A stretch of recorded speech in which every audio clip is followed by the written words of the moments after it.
올여름 참 더웠죠. 그래서 지금 이제 가을에 선선한 이 날씨가 좀 더 이렇게 오래 되었으면 좋겠다라는 바람이 있습니다. 근데 금세 또 이렇게 겨울이 찾아오지 않겠나 그런 생각을 하는데요. 이제 가을이 조금씩 이제 깊어지면서 이제 일교차가 뭐 10도, 15도 이렇게 나면 이제 심심치 않게 듣게 되는 의학 용어가 있어요. 뭐죠? 환절기, 이 일교차가 큰 환절기에 많이 생기는 이 인플루엔자, 흔히 말하는 독감이죠. 독감이라고 불리는 급성 호흡기 질환이 많아질 거예요. 자, 근데 여러분, 인플루엔자와 발음이 비슷한 어플루엔자라는 게 있습니다. 여러분, 어플루엔자가 뭐냐면 이 풍요라는 그 어플루언스와 이 인플루엔자 독감의 이 합성어인데요. 풍요병이에요. 풍요병. 자, 일명 부자병이죠. 그래서 풍요로워질수록 더 많은 것을 가지기를 바라는, 욕망하는 현대인의 탐욕이 만들어낸 질병이다라고 말합니다. 그래서 여러분, 성경은 뭐라고 말해요? 진리가 우리를 자유케 하리라 그랬죠. 근데 이 풍요병에 걸린 사람들은 소비가 우리를 자유롭게 하리라, 그렇게 외칩니다. 그러니까 소비지상주의에 환상을 쫓는 그런 인간을 불행으로 이끄는 이것이 이 어플루엔자의 특징입니다. 그래서 새 집을 마련했어요. 또 정말 최고급 차를 구입을 하고, 그리고 연봉도 굉장히 올랐어요. 그런데 기분은 꿀꿀해요. 기분은 엉망이에요. 쇼핑은 6시간이나 하지만 아이들과는 40분밖에 놀아주지 않는 그런 미국인을 빗대어서 이 어플루엔자라는 신조어가 생겼습니다. 그래서 이 어플루엔자에 걸리면은 삶의 의욕, 기쁨이 사라지고요. 뭐 일상이 지루하기 그지없습니다. 그래서 이미 많은 것을 가졌지만 어떻게요? 만족하지 못하는 삶의 어떤 만족도가 떨어지는 것이 특징입니다. 그래서 여러분, 인플루엔자는 가을, 겨울에 유행을 하지만 이 어플루엔자는 사시사철 그렇게 유행을 합니다. 여러분, 오늘 본문은 이 늘어난 재산, 이 늘어난 재산으로 헤어질 수밖에 없는 삼촌과 조카 이야기죠. 우리가 잘 압니다. 자, 그런데 이 풍요가 오히려 갈등의 씨앗이 되었죠. 자, 6절 말씀 같이 한번 보겠습니다. 그 땅이 그들이 동거하기에 넉넉하지 못하였으니 이는 그들의 소유가 많아서 동거할 수 없었음이라. 자, 여러분, 아브라함을 포함한 이 이스라엘 백성들, 그들은 유목민입니다. 여러분, 유목민에게서 가장 중요한 것은 가축을 먹일 물과 풀이죠. 자, 그런데 여러분, 이 베델과 아이 사이의 골짜기, 지금 그들이 거주하고 있는 그 땅은 가축이 늘어난 그들뿐만 아니라 원래 있던 원주민들과도 이 목초지를 다투어야 되는, 그래서 살기가 굉장히 좁은 동네였죠. 자, 부족한 목초지를 두고 삼촌과 조카의 목자들이 눈만 뜨면 싸우는 겁니다. 자, 그들의 많은 소유가 어떻게 보면 분쟁의 원인이 된 겁니다. 자, 그런데 여러분, 이 구약 시대에는 이 부를 대단히 긍정적으로 생각을 했어요. 부 자체, 돈 자체는 가치 중립적이잖아요. 어떻게 쓰느냐가 다릅니다. 그래서 특별히 이 구약 시대는 이 부라는 것을 긍정적으로 생각해요. 왜냐하면 여러분, 고대 사회는 이 부는 모두 순수한 노동력의 결과이기 때문이죠. 그래서 여러분, 하나님과 나 사이에 걸림돌이 되지 않는다면 이 부라는 것은 좋은 거예요. 우리가 잘 쓰면 정말 하나님께 영광이 돼요. 자, 그런데 여러분, 여러분 잘 알다시피 이 부라는 것을 관리하는 것에 많은 어려움이 있습니다. 아브라함과 롯도 마찬가지였죠. 우리가 창세기 12장부터 아브라함 이야기가 나오는데 우리 잘 알고 있습니다. 아브라함 일행이 가나안에 기근이 들었어요. 그래서 그 기근을 피해서 애굽으로 갑니다. 자, 애굽으로 가면서 아브라함이 아내 사라에게 그렇게 제안하잖아요. 근데 아내를 하지 말고 누이라 하라. 그 당시에는 여러분, 힘 있는 사람이 장땡 아닙니까? 그러니까 힘만 있으면 누구의 아내라도 어떻게 해요? 남편 죽이고 빼앗을 수 있는 그런 시대였어요. 자, 그러니까 이 아브라함이 그렇게 제안을 했던 것 같아요. 자, 그런데 그 제안 때문에 벌어진 해프닝을 우리는 잘 알고 있습니다. 바로가 사례를 보자 어떻게 합니까? 하트 뽕뿅 했잖아요, 맞죠? 그래가지고 막 그래서 이 일 때문에 결국은 어떻게 해요? 이 하루 아침에 이 아내가 이 바로의 이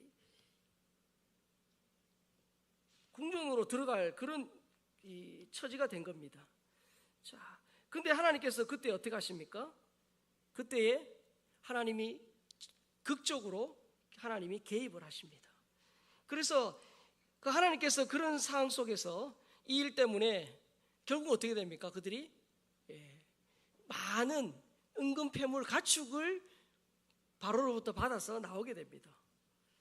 자, 그런데 문제는 지갑이 두둑해지니까 어떻게 됩니까? 관계에 금이 가기 시작한 거예요. 삼촌과 조카 간에 이 집안 싸움이 벌어진 겁니다. 자, 그런데 여러분 여기서 중요한 게 있어요. 우리가 표면적으로 보면 목초지가 부족한 것 때문에 시작된 싸움처럼 보이지만 실상은 그 이면에는 아브라함과 롯의 신앙 가치관이 충돌을 한 거예요. 자, 75세에 하나님을 따르기로 그렇게 작정한 아브라함은 기근을 피해 애굽으로 내려갔어요. 뭐 그런 실수도 있었어요.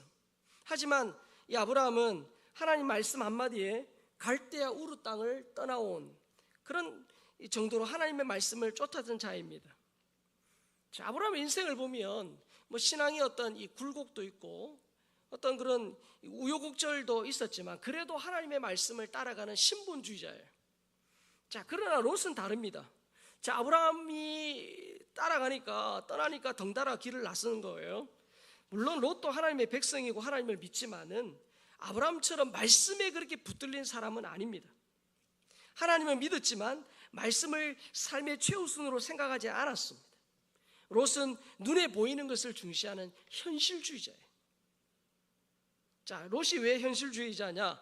그의 어떤 행동, 그 행동이 증명을 해주는데 눈에 보이는 것을 중시하는 이 롯의 어떤 가치관, 그것이 중요한 결정을 내릴 때마다 이 롯에게 영향을 미쳤습니다. 자, 그래서 여러분 개인이나 기업이나 먹고 사는 것 이상의 잉여 자금이 쌓이면은 어떤 일이 일어날까요? 판단력이 흐려져요. 그리고 유혹에 흔들리면 내분이 일어나요.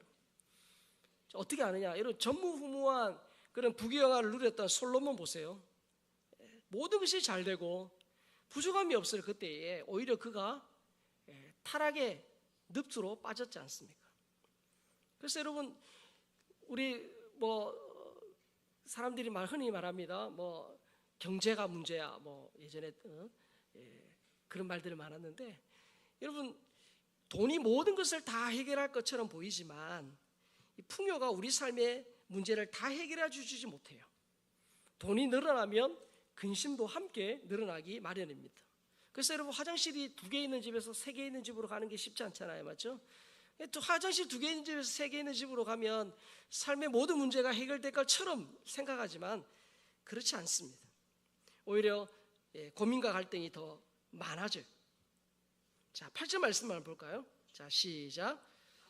아브라함이 롯에게 이르되 우리는 한 친족이라 나나 너나 내 목자나 내 목자나 서로 다투게 하지 말자.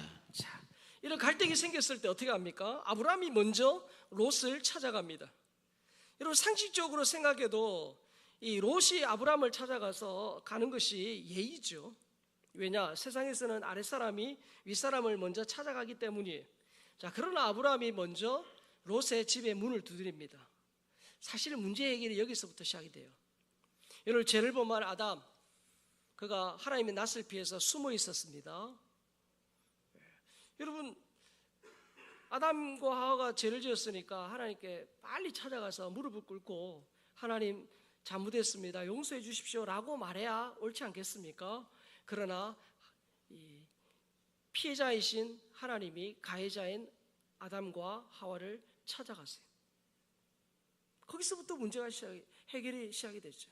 예수님도 먼저 12제자의 발을 씻겨주셨어요. 그래서 영적인 어른이 자존심을 버리고 먼저 찾아가 해결의 실마리를 찾는 것이 정말 화평의 첫 단추예요. 그래서 여러분 나이에 많고 적음이 문제가 아니라 하나님 나라에서는 먼저 내려가 섬기는 자가 큰 자다. 그래 예수님 말씀하시죠. 아브라함은 롯의 손을 잡으면서 부드럽게 말합니다. 한 형제임을 강조하죠. 보통 여러분 인간관계에서 갈등이 생기면 누가 먼저 머리를 숙이느냐, 누가 먼저 미안하다 말하느냐를 두고 자존심 싸움을 합니다. 그러나 그런 자존심 싸움은 하면 할수록 문제가 복잡해지죠. 그래서 영적으로 성숙한 자가 먼저 화해의 손을 내미는 것, 그것이 다툼을 해결하는 방법이고, 그리고 교회, 그리고 하나님 나라의 어떤 평안의 원칙이죠. 자, 아브라함은 족장으로 자신이 먼저 선택할 권리가 있습니다. 분명히 있어요. 근데 롯에게 양보합니다. 자, 롯이 어느 쪽을 택하든지 자기는 롯의 반대편으로 가겠다, 그렇게 약속을 하죠. 여러분, 쉬운 결정이 아니에요. 왜냐? 어떤 마음씨 좋은 젊은이가 있었습니다. 이제 출근하려고 이제 지하철을 타러 가는 길목에 항상 이 거린이 있었어요. 그가 항상 거기에 있는 겁니다. 그래서 이 마음씨 좋은 젊은이가 종종 5,000원을 줬어요. 자, 그러다가 이제 언제부턴가 젊은이가 3,000원을 준 거예요. 또 얼마 지나서 2,000원만 주는 거예요. 그러니까 이 거린이 처음에 5,000원을 주다가 3,000원을 주고 그다음에 2,000원을 주니까 좀 기분도 좀 나쁘기도 하고 궁금하기도 한 거예요. 그래서 어느 날은 이렇게 물었답니다. 물었대요. 돈이 점점 작아지네요. 그렇게. 그러니까 이 젊은이가 정중하게 대답을 했습니다. 제가 총각 때는 그래도 제가 5,000원을 드렸는데 제가 이제 결혼을 하고 보니까 이제 씀씀이가 좀 더 많아져서 제가 3,000원으로 줄였고요. 지금은 아이가 태어나서 제가 2,000원밖에 못 드립니다. 죄송합니다. 그렇게 말했다는 거예요. 그러자 이 거린이 화를 내면서 이렇게 말했다네요. 아니, 당신 나한테 줄 돈으로 가족을 부양했단 말이야. 그렇게 화를 냈다고 해요. 여러분, 제가 왜 이 예를 들으냐면 인간은 정말 어떻게 해요? 내로남불, 아전인수의 귀재예요. 인간은 극단적인 상황이 되면 조금이라도 자기에게 유리하게 행동하는 그런 이기적인 존재예요. 왜요? 인간이 죄인이라서 그래요. 그냥 누구도 부인할 수 없는 얘기예요. 자, 여러분, 삼촌 조카 사이지만 아브라함이 모질게 마음 딱 먹고요, 눈 한번 질끈 감고 야, 나 이 땅 갈 거니까 너 알아서 해 라고 해도 뭐 누가 뭐라고 하겠습니까? 아브라함이 좋은 곳을 선점할 수 있어요. 근데 아브라함을 그렇게 하지 않죠. 롯에게 먼저 선택권을 줍니다. 그에게 아무 조건 없이 백지 수표를 준 거예요. 자, 아브라함이라고 여러분 본전 생각 안 나겠습니까? 자, 그런데 여러분 이 삼촌의 제안에 롯이 어떻게 행동한지 우리는 잘 압니다. 자, 10절 말씀 보겠습니다. 이에 롯이 눈을 들어 요단 지역을 바라본즉 서알까지 온 땅에 물이 넉넉하니 여호와께서 소돔과 고모라를 멸하시기 전이었으므로 여호와의 동상 같고 애굽 땅과 같았더라. 자, 롯이 지금 바라보는 요단 땅 세 가지 장점이 나오네요. 첫째 뭡니까? 물이 넉넉해요. 그러니까 이 물이 넉넉하다는 건 풀이 또 많다는 거겠죠. 농사 짓기에 좋고 목축하기에 적당한 그런 장소라는 뜻이에요. 두 번째는 뭡니까? 여호와의 동산 같다라고 말합니다. 그리고 여러분 에덴 동산에 버금갈 정도로 완벽한 조건과 자연 환경이라는 뜻이에요. 세 번째는 뭡니까? 애국과 같다라고 말합니다.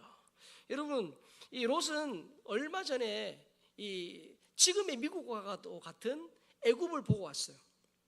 애굽의 그 영화가 생각날 만큼 요단은 비옥했다는 거예요. 에덴 동산의 선악과가 하와의 욕망을 자극한 것처럼 이 비옥한 요단을 볼 때 롯의 마음이 어떻게 해요? 흔들렸다는 거예요. 그래서 롯은 삼촌 아브라함의 파격적인 양보에 고맙습니다. 아닙니다. 삼촌 먼저 하십시오라는 그런 미안한 기색 없이 요단 지역으로 가버리죠. 12절 말씀을 보면 롯이 처음부터 소돔 성으로 간 것은 아니에요. 소돔의 변두리에서부터 시작해서 소돔 성까지 간 것으로 보입니다. 자, 13절 말씀을 한번 볼까요? 13절 시작. 소돔 사람은 여호와 앞에 악하며 큰 죄인이었더라. 자, 여러분, 요단 지역의 그 비옥함과 어울리지 않게 그 소돔 사람들은 여호와 앞에 악하며 큰 죄인이었더라. 그렇게 성경은 평가합니다. 그러니까 여러분, 여호와 앞에 악하며 큰 죄인이란 이 말로 그들의 악함이 어떠한지를 우리는 알 수 있어요. 뭐 여러분 성경을 아시겠지만 뒤에 보면 이 소돔과 고모라 성에 왔던 그 일행들을 그 백성들이 어떻게 했는지 잘 아시잖아요. 그래서 여러분 이 남색 동성애가 이 바로 소돔에서 나왔잖아요.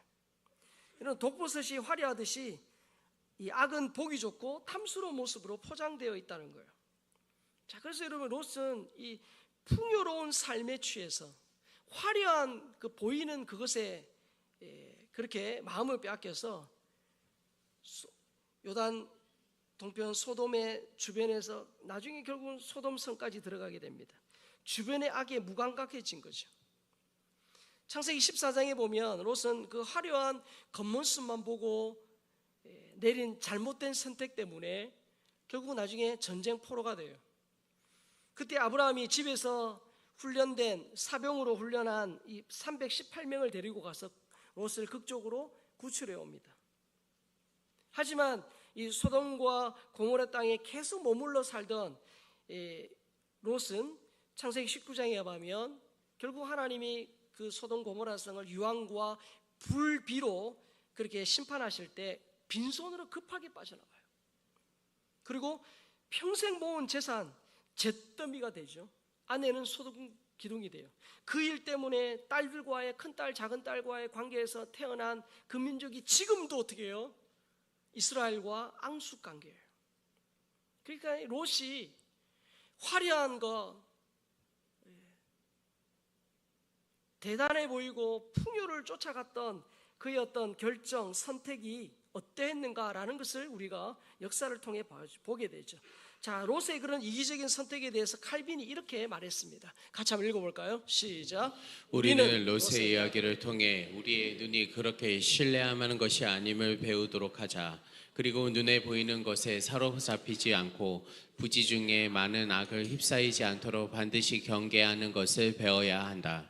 롯은 자신이 낙원에 거한다는 상상했지만 실제로 지옥 바닥에 떨어진 것과 마찬가지였다. 자, 그러니까 우리가 진짜 눈에 보이지 않는 하나님, 신앙의 믿음의 그 신앙의 가치가 얼마나 중요한가 하는 것을 롯을 통해서도 배우게 되죠. 자, 근데 여러분 롯과는 다르게 아브라함은 먼저 화해의 길을 제시하고 경제적인 손해에도 불구하고 양보를 선택합니다. 이 아브라함의 행동, 과연 우리 그리스도인들이 어떻게 살아야 하는가 하는 것을 보여주죠. 아브라함이 이런 여유 있는 행동을 어떻게 가능했을까? 뭐 이후에도 그 아브라함이 100세에 이삭을 낳고 이삭을 하나님 앞에 바치면서 진짜 하나님 앞에 그 믿음의 테스트를 잘 통과하기까지는 우여곡절이 많아요. 그러나 그 우여곡절마다 그가 넘어져서 일어날 때마다 중요한 하나의 하나님 주신 교훈을 붙들고 일어나요. 금방 우리가 읽은 본문 앞부분에서 우리가 잘 알지 않습니까? 애굽으로 내려갔다가 그가 낭패받던 걸 우리가 알잖아요. 그래서 애굽에서 값비싼 수업료를 내고 배운 것이 있었어요. 그게 뭡니까? 하나님은 어떤 상황에서도 모든 필요를 채우시는 분이시다. 그가 가나안에 기근이 들어서 하나님께 묻지도 않고 애굽으로 내려갔다가 아내를 빼앗길 그런 위기 가운데 하나님 어떻게 하셨습니까? 그를 하나님이 긴급하게 그 일 가운데 개입하셔서 하나님이 바로로 하여금 이 사례를 빼앗지 못하도록 하셨죠. 그리고 하나님이 그 모든 부분에 하나님이 인도하셨어요. 그래서 그가 중요한 한 가지를 깨달은 거예요. 눈에 보이는 상황에 인간적으로 대처하지 않기로 그렇게 한 겁니다. 하나님께서 자신을 찾아오셔서 땅을 주겠다는 그 약속을 다시 떠올린 겁니다. 그래서 아브라함은 애굽의 실패를 거울 삼아 신앙적으로 한 단계 더 주님께로 가까이 간 거예요. 한 젊은 여성이 아버지에게 자신의 삶의 그런 막 문제점들, 불평, 원망을 쏟아 놓았어요. 그러니까 그걸 듣고 있던 아버지가 아무 말 없이 딸을 부엌으로 데리고 갑니다. 데리고 가더니 냄비 3개에다 물을 붓고요, 그렇게 불 위에 올려놓았습니다. 첫 번째 냄비에는 당근을 잘라서 넣고요, 두 번째 냄비에는 이 달걀 2개를 넣었어요. 세 번째 냄비에는 커피 가루를 그렇게 조금 넣었습니다. 자, 몇 분 후에 이제 물이 끓고 이제 불을 끄고요, 첫 번째 냄비에 뭐가 담겨 있었어요? 설교 잘 듣고 있는지 지금 테스트 중입니다. 첫 번째 냄비에 당근이 들어있어요. 당근을 꺼내고, 두 번째 달걀 2개를 꺼냈어요. 그래서 다 껍질을 까가지고 이렇게 접시에 두었습니다. 그리고 세 번째 냄비에 있던 그 커피를 이렇게 컵에 따랐죠. 이 딸이 이게 아빠 지금 뭐 하는 거예요? 아빠가 이렇게 말합니다. 잘 보거라. 자, 처음에 딱딱했던 그 당근은 어떻게 됐어요? 흐물흐물해졌겠죠. 두 번째, 냄비에 있던 그 달걀은 어떻게 해요? 조금만 힘을 가면 깨지죠. 근데 물에 삶고 나니까 어떻게 해요? 단단해졌어요. 세 번째, 원래 물에다가 커피를 탔기 때문에 어떻게 해요? 커피보다 물이 훨씬 좋은, 가치 있는 것으로 된 거예요. 그러니까 그 아빠가 그렇게 말합니다. 야, 삶의 모든 문제 너 자신에게 달린 거야. 그렇게 딱딱했던 이 단단했던 그것도 어떻게 물에서 흐물흐물해진 것처럼 너 삶의 그런 이 문제가 문제 때문에 더 약해질 수도 있고, 오히려 반대로 깨지기 쉬운 그것이 달걀이 단단해진 것처럼 너 삶의 그런 어려움 때문에 오히려 네가 더 강해질 수도 있고, 세 번째 커피처럼 문제를 아예 자신에게 유익하게 그렇게 바꾸어 수도 있다는 거야. 선택은 너 자신에게 달려있는 거야. 그렇게 말해줬다고 합니다.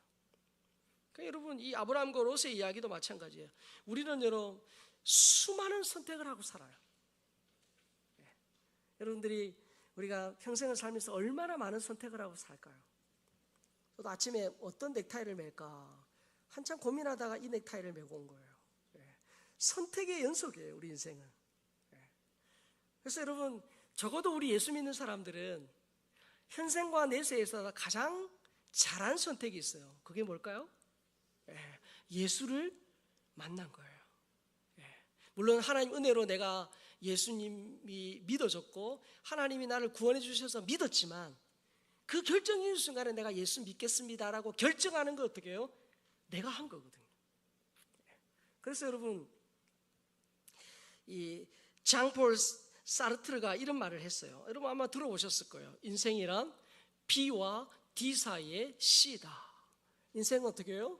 죽음과 삶 사이의 초이스, 선택이다. 그렇게 말하죠. 스티븐 코비도 이런 얘기를 했어요. 인생은 환경이나 천생의 산물이 아니라 선택의 산물이다. 끊임없는 선택이라는 거예요. 선택. 그래서 여러분, 아브라함의 이야기는 우리가 무엇을 선택하며 어떻게 살아야 할지를 잘 보여줍니다. 현실적인 기회주의자인 이 롯이 화려해 보이고 비옥한 요단들을 턱하여 아브라함을 떠나갔죠. 자, 여러분, 그때 아브라함의 심정이 어땠겠어요? 시원섭섭하다 이런 표현이 어울리지 않겠나 그런 생각을 하는데, 아마 이유를 설명하기 어려운 그런 어떤 이 허전한 마음이 들었을 거예요. 그때 하나님께서 아브라함의 허전한 마음을 달래주시기 위해 찾아오세요. 자, 그 장면이 14절에 나옵니다. 같이 읽겠습니다. 시작. 롯이 아브라함을 떠난 후에 여호와께서 아브라함에게 이르시되 너는 눈을 들어 너 있는 곳에서 북쪽과 남쪽 그리고 동쪽과 서쪽을 바라보라. 자, 여러분, 오늘 우리 읽은 본문에 보면 아브라함의 행동과 롯의 행동이 딱 대조를 이룹니다. 자, 하나님께서 아브라함에게 어떻게 하십니까? 너는 눈을 들어. 아브라함은 너는 눈을 들어서 보라고 하셔요. 그런데 롯은 어떻게 하죠? 롯이 눈을 들어, 자기가 눈을 들어 본 거예요. 그리고 아브라함에게 하나님이 바라보라 그렇게 하셨어요. 근데 어떻게 해요? 롯은 자기가 바라본 즉 자기가 본 거예요. 그리고 아브라함은 보이는 땅을 내게 주겠다 그렇게 했죠. 근데 롯은 요단 온 지역을 택해서 자기가 어떻게 해요? 선택해서 가는 거예요. 아브라함은 하나님이 주시기를 기다렸지만 롯은 먼저 움직인 거예요. 그래서 여러분, 아브라함도 롯도 하나님을 섬기지만 아브라함은 하나님이 자신을 이끌어 주시도록 그의 인생의 주인이 누구세요? 하나님이세요. 근데 롯은 하나님을 믿지만 여전히 자기가 인생의 주인되어 자기가 선택하고 자기가 움직여서 자기가 얻고자 한 거예요. 여러분, 둘의 극명한 어떤 차이가 보이십니까? 여러분, 햇빛이 비칠 때 호롱불이 의미가 없어요. 마찬가지예요. 지금 이 보이는 땅을 자신과 후손에게 영원히 주시겠다라고 약속하신 이 약속은요, 아브라함이 롯에게 양보한 그 땅과는 비교되지 않는 축복이에요. 하나님은 아브라함의 자손이 땅에 틀 것 같게 하겠다라는 약속을 재확인하세요. 자, 16절입니다. 내가 내 자손이 땅에 티끌 같게 하리니 사람이 땅의 티끌을 능히 셀 수 있을진데 내 자손도 세리라. 자, 그러면서 하나님께서 내가 너에게 땅을 주겠다 그렇게 약속하신 것을 구체적으로 확인시키세요. 자, 17절입니다. 너는 일어나 그 땅을 종과 행으로 두루다녀 보라. 내가 그것을 내게 주리라. 자, 저기 보세요. 내가 내게 주리라 되어 있죠. 내가 그것을 내게 주리라. 이 17절 이 말씀을 영어 NIV에서는 어떻게 번역을 했냐면 내가 그것을 내게 지금 주고 있다. 아직 땅 주신 거 아니에요. 근데 이미 뭐예요? 벌써 시작되었다. 내가 너에게 주고 있다. 그렇게 말씀하시는 거예요. 그러니까 하나의 약속이 먼 훗날 추상적인 것이 아니라는 거예요. 하나님께서는 땅과 자손에 대한 약속이 그대로 이루어질 것을 보장하는 의미에서 아브라함에게 그가 선 그 땅에 동서남북을 다녀보라, 걸어보라 그렇게 말씀하신 거예요. 여러분, 땅을 밟는다는 게 뭡니까? 소유권을 인정하는 것을 의미합니다. 소유권을 확인하는 예식이에요. 약속을 재차 확인받은 아브라함, 헤브론으로 내려가 그곳에 살면서 하나님께 제단을 쌓았다 그렇게 되어 있어요. 여러분, 창세기 13장 4절 우리가 5절부터 읽은데 그 4절에 보면 애굽 사건 이후에 아브라함이 그가 처음으로 단을 쌓았던 곳에서 여호와의 이름을 불렀다라고 그렇게 말합니다. 자, 그리고 오늘 본문 18절에 보면 헤브론에 있는 마므레 상수리 수풀에 이르러 여호와를 위하여 제단을 쌓았다라고 말하죠. 18절 보겠습니다. 이에 아브라함이 장막을 옮겨 헤브론에 있는 마므레 상수리 수풀에 이르러 거주하며 거기서 여호와를 위하여 제단을 쌓았더라. 자, 4절에서도 제단을 쌓았다, 하나님께 예배했다는 뜻이고 18절에도 제단을 쌓았다, 예배드렸다 그런 뜻이에요. 자, 그런데 여러분, 이 4절의 예배 분위기와 18절의 예배 분위기가 사뭇 다를 거예요. 왜냐? 4절의 예배 분위기는 애굽에서 실패하고 실수하고 낭패를 보고 와서 드린 예배라면 이 18절의 예배는 어떠합니까? 비록 이 롯과 헤어져서 이 허전한 마음이 있을 그때 하나님이 그를 다시 찾아오셔서 그에게 하셨던 약속을 재확인시켜 주신 그런 그 상황에서 드린 예배예요.